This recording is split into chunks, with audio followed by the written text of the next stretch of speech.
I'm going to show you how to create this drawing step by step using only default Procreate brushes. I'm using a screen size canvas, and you can find the color palette under this video for free. First, let's change the background color. Go to your layers, click on the background and select the first color in the second row.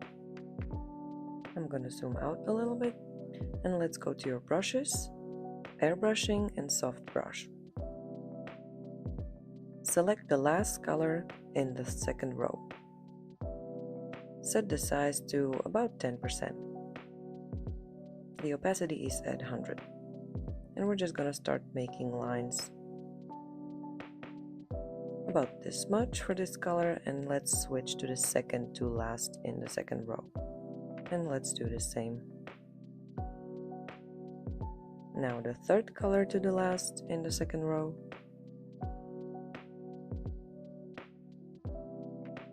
And next we're going to select the bright blue, so the fourth color in the second row. After this we're going to switch to the warm tone colors, so let's select the third one in the first row.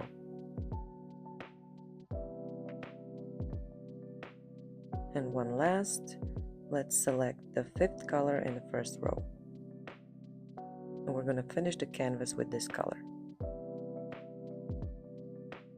Now come to your adjustments, Gaussian blur, and we're going to blur this to about 40%.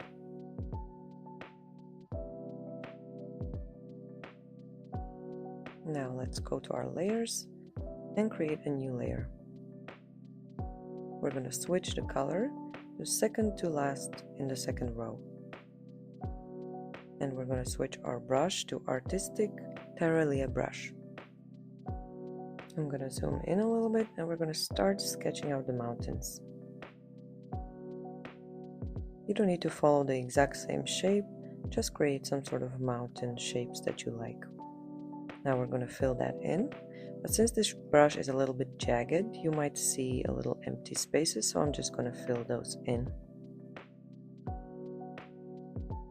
Alright, and now we're going to create another mountain in front of these mountains. So we're going to switch our color back to the last one in the second row, stay on the same brush, and we're going to create another one. This time just sort of like one peak.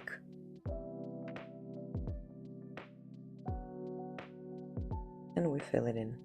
Again, if you see any empty spaces, just make sure you fill those in. Now we're going to add a little bit of blur to the mountains in the back. So go to your layers and select that layer again. Go to adjustments, Gaussian blur, and blur this just a little bit, about 3%, just to make it look like it's a bit more far away than the mountain in the front. Come back to your layers and create a new layer above and turn it into a clipping mask. This means that everything we paint on this layer will only show on top of the layer below. Make sure the last color in the second row is still selected. Come to your brushes, textures, and Karawang brush. We're going to add a little bit of texture to the mountains.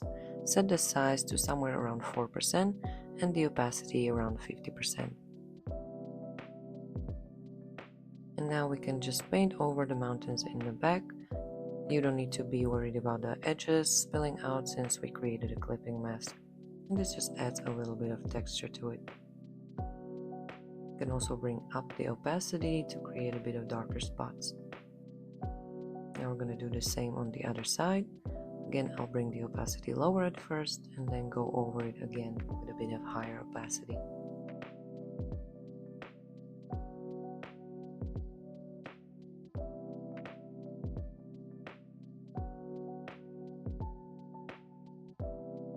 And now we'll do the same to the mountain in the front, so click on it, create a new layer above and turn it into a clipping mask. Click to your colors and select the second to the last in the second row. Leaving the opacity around 40-50%, and we're just going to go over the mountain in the front, just to bring in a bit of more texture so it doesn't look so flat.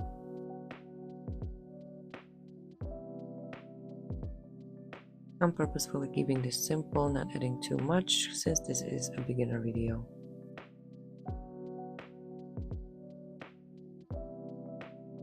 Now come back to your layers and create a new layer. We're going to go to our brushes and find the elements and cloud brush. Come to your colors and select the second color in the second row. We're going to set the size to about 10% and the opacity to about 50-60%. And we can start making the cloud shapes, just circular jagged motions. Don't need to press too hard, go lighter and just build up.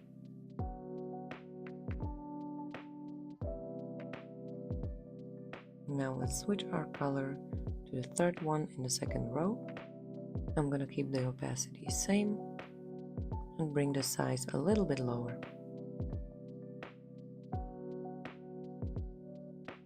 We're going to keep building these clouds up using different sizes, colors and opacity. So let's come back to our colors, and this time let's select the fifth one in the second row. I'm going to bring the opacity up and the size down.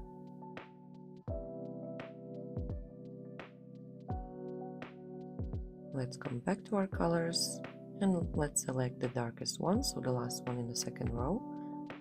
I'll keep the opacity around the same and bring the size a little up.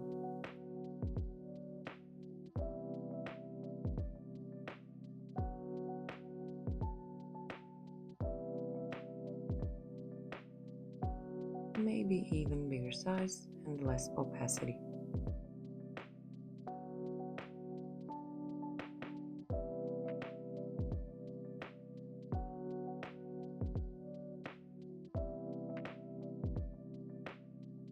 Now let's come back to our colors and let's select the third color in the first row. We're going to start bringing some warmth into the clouds. Adjust the size a bit lower, the opacity about 50-60%. I'm going to start building this up to where the bright blue meets the orange sky and slightly above. And then with very light pressure, I'll go also to the higher portions of the clouds.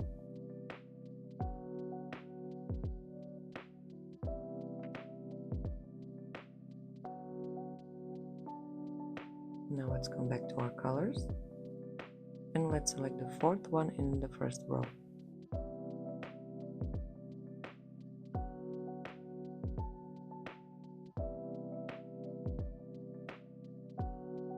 Again, I'm mainly keeping this in the lower portion of the clouds.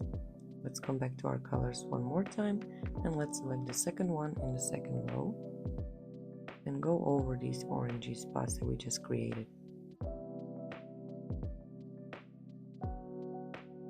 I'm going to stick with the same color, but I'm going to bring the size up. Sort of blend those in on the lower portion, and I'm also going to do that on the upper portion of the clouds.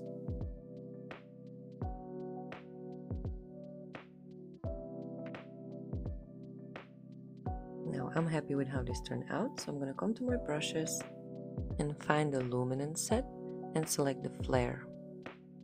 I'm going to switch to white by double clicking into the white area. I'm going to bring the size down somewhere around 2-3%, and I'll bring the opacity all the way up at first, and I'll just start creating some stars. Now let's switch our brush size down to 1% and continue creating random stars.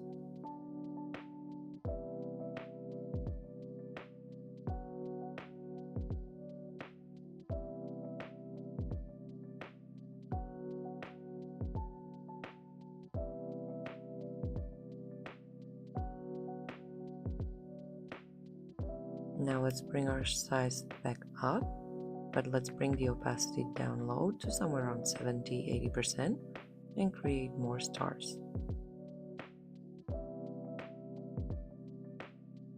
I'll make the brush size a bit bigger and even less opacity. We want to have some variation in the stars, so you can play around with this.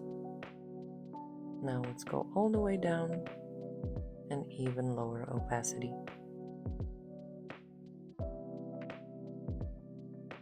Once you're happy with how your stars turned out, come back to your brushes, still staying in luminance, and select the light pen brush. Staying still with the white color, let's set the size somewhere around 40%. Let's come to our layers and create a new layer. And we're going to create the moon. Create a circle and hold it so that it snaps into a shape, and add your finger to create a perfect shape so you can adjust it. Now you can just fill it in. And if you want a full moon, you can stay like this, but I'm going to go to my eraser and set it to airbrushing soft brush.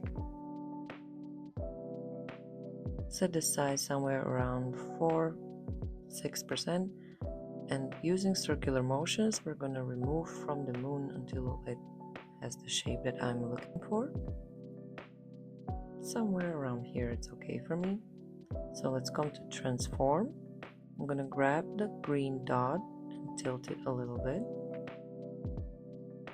And I also think it's a little too big, so I'll come back and make the size a bit smaller.